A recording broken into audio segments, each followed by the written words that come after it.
नमस्कार मित्रांनो, स्वागत आहे तुमचं साक्षी ब्लॉगमध्ये. तर आज आम्ही निघालो आहे साफसफाई करायला. जसं की तुम्हाला माहिती आहे, माया कॉलेजमध्ये चालू आहे बहुत स्वच्छता अभियान. त्याच्यामुळे आम्हाला पण स्वच्छता अभियानामध्ये भाग घ्यायला लागते. तर आम्ही निघालो साफसफाईसाठी, कारण की या देशाच्या कार्याची जिम्मेदारी आता आमच्या खांद्यावर आली आहे. कारण आम्ही या देशाचं युवक आहेत, समजलं ना. कधी कधी एवढे मोठे मोठे वर्ड बोलून टाकतो की त्या वर्डचं मला मिनिंग बी माहीत नसते. कारण खरी गोष्ट आहे म्हटलं, एवढा हरी घेऊन राहिला लोकांना जासाठी, पण तिथं गेल्यावर यायला माहीत नाही फुकटमध्ये निंदून देऊन राहिले म्हणून. कोणाच्या घरच्याच वावरात केलं असतं तर एक काम एक्स्ट्राचं झालं असतं, पण नाही. स्वच्छता अभियानाच्या नावाखाली पैसा वाचवतात आमच्या कॉलेजचे लोक. आम्ही मोठ्या हरकीजणं निघतो आणि जिथं गरज नाही तिथं स्वच्छता अभियान राबवतो. सिरियसली तुम्हाला वाटतं असेल काय पांचट गोष्टी चालू राहते तिच्या कॉलेजमध्ये, but don't worry guys, I will handle it. Because त्याच्या पुढे मला येत नाही. एवढी इंग्लिश जपली असती तर CBSE नसतं घेतलं मॅ.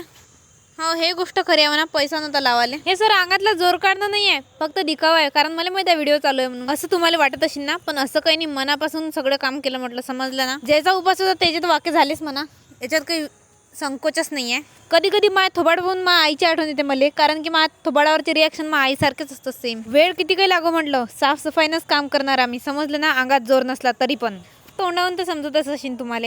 आपल्यापेक्षा भारी काम करणारे म्हणजे हे लोक. यांनीच पूर्ण कचरा साफसफाई केली म्हटलं, पूर्ण नेऊन टाकला. किती कामाचे लोक आहेत ते, समजलं तुम्हाला. पहा, शिका, संघटित व्हा आणि संघर्ष करा. हा कॅमेरामॅन आहे, सगळ्या इकडे नजर ठेवते कुकडे काय चालू आहे तो. कारण त्याला फोटो काढायची लय घाई होती, म्हणून काम करायची घाई, फोटो काढायची घाई. कारण आपण आहेच तसं माणूस. यांना प्लीज कोणी 2 रुपये देऊन द्या, कारण खूप गरज आहे. मी ना आरती तर अलगच होती बा, नाही तर मग आम्हाला देऊन दे सांग. पण फोटो काढायला समोर होतो हा, नाही म्हणजे तशी लय काम करणारे लोक आहे आमच्याजवळ. त्याची काही कमी नाही आहे सध्या, आणि काम चोर काही कमी नाही आहे, ते लय आहे आमच्याजवळ. काम शेवटच्या दमापर्यंत करणार म्हटलं माणूस. थको का काही हो तिकडे, काही घेणं नाही आम्हाला. आमचं काम पद्धतशीर आणि नीटनेटकं असायलाच हवं, ही आमची जिम्मेदारी आहे. आपल्या विदर्भातल्या पोट्ट्या कुठे गेल्या की ओळखायला शिकते, वाटत की या विदर्भातल्या आहेत म्हणून. नाजूक पुन्हा रक्तातच नाही ना राजू. माझं काम समाप्त झाल्यावर मग काय, मग ह्या फुलपाखरांना माय मन हरवलं भाऊ. साफसफाई किती काही करू, किती काही स्वच्छ असो, पण निसर्ग हा कधीही आपलं मन हरवतो. आणि आमचं काम समाप्त झाल्यावर आम्ही आमचे टूल्स आणि इक्विपमेंट घेऊन निघालो वापस आपल्या क्लासरूममध्ये. यावेळेला मजाक नाही तर खरंच मला तिथं बोलावलं होतं समोर डेस्कजवळ, नाही बेंचजवळ, नाही फळ्याजवळ.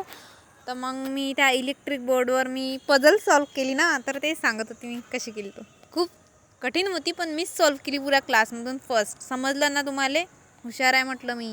माणूस किती का हुशार असो, पण लहानपण सोडत नाही. हा, हे रिकामे कामे मी लहानपणी करून आताही करतो म्हटलं.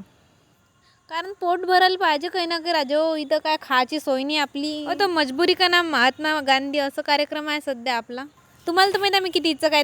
तर हा इच्छुकपणा जरासा आणखी इच्छुकपणा हा वाढाव म्हणून यासाठी मी तो नेहमी वाटत असतो. आणि हे आपलं लहानपणचं राजाराणीचा खेळ. सो राजा राणीचा खेळ.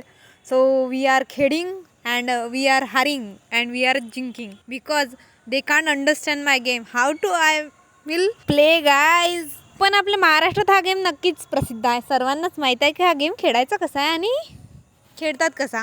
तिथं गेल्यावर तर ह्या गेमचे सारेच दिवाण झाले. सगळेच म्हणे आमच्या संग खेळ, आमच्या संग खेळ. तुमच्या डिक्शनरीत असं असेल की ज्ञान वाढल्यानं वाढतं, सॉरी वाटल्यानं वाढतं. हा गेम पाहून तर भाऊ हिचं डोकं दुखायला लागलं. दे म्हणे मी मालिश करून दे म्हणे, माई माझ्या डोकसं दुखून राहिलं म्हणे. मालिश नव्हतं आमचा बड्डे विश करायचा टायमाला भाऊ. मग बड्डे होता आणि बड्डे विश नाही करेन असं तर होऊच शकत नाही.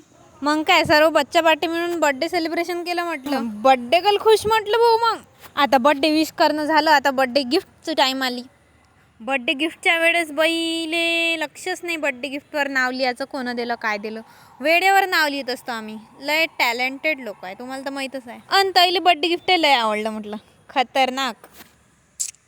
हॅप्पी झाली बड्डे गर्ल बड्डे गिफ्ट पाहून. मुलींना गिफ्ट कोणी देव, मुली खुश होऊन जातात म्हटलं. Gift is most important thing in girls life. मग काय, शुभ सकाळ करत आम्ही निघालो कॉलेजला. हा आजचा शुक्रवार आहे, कारण की आमच्या एवढं जीवार आहे ते शुक्रवारी कॉलेजमध्ये जाणं. दुसऱ्या दिवशी सुट्टी असते ना, त्याच्यामुळे. आणि तिथं गेल्यावर आम्हाला माहीत झालं की आमचं होणार आहे भाऊ पेंटिंग कॉम्पिटिशन. सो आम्हाला तो विषय माहीत झालाच होता, कारण आमचे खूप सारे जासूस आहेत कॉलेजमध्ये. आम्ही तर आधीच सर्व प्रिपरेशन करून ठेवली होती, कोणता पिक्चर काढायचा, सॉरी कोणती पेंटिंग काढायची. तर आणि मॅडमनं दडदड पेपर वाटले. मग आम्ही काय शांत लेकर आहो का? पेपर भेटल्यावर शांत थोडी बसणार आहो. आम्ही तर लय बडबड आहोत. तुम्हाला तर माहितीच आहे किती बडबड करतो. तर अशी पेंटिंग किली म्हणजे माणसाच्या अंदरची क्रिएटिव्हिटी बाहेर निघते, समजलं ना. आपल्याजवळ एक दिग्गज कलाकार आहेत म्हटलं पेंटिंग काढायला. मी तर फक्त तिथं ब्लॉक करायला गेली होती, कारण की मला पेंटिंगचा पी बी जमत नाही. पण आर्टिस्ट आपल्याजवळ खूप सारे होते. हां, आता स्वच्छ भारतवर कायच पेंटिंग काढणार आहे माणूस. पण तरी आम्ही लय चांगलंच प्रयत्न केला म्हटलं, समजलं ना. एवढी खुशी तर पेंटिंग करायची नव्हती जेवढी खुशी झाली भाऊ पेंटिंग झाल्यावर. कारण की तेवढा आनंद गगनात मावत नव्हता. कारण आपल्याला माहीत आहे कलर आपल्या हातातून निघाल्यावर कसे काय धिंगाणे घालतात तो. म्हणून मी तर जास्त करून नटराजचेच यूज करत असतो म्हटलं. ते कलर एक नंबरचा राहतात. मी तर चिवल्या पावल्या इथंच खुश होत असतो म्हटलं. तर कसा वाटला ब्लॉग नक्की सांगा. आणि कमेंट्स, शेअर, सबस्क्राईब सगळं करजा, समजलं ना.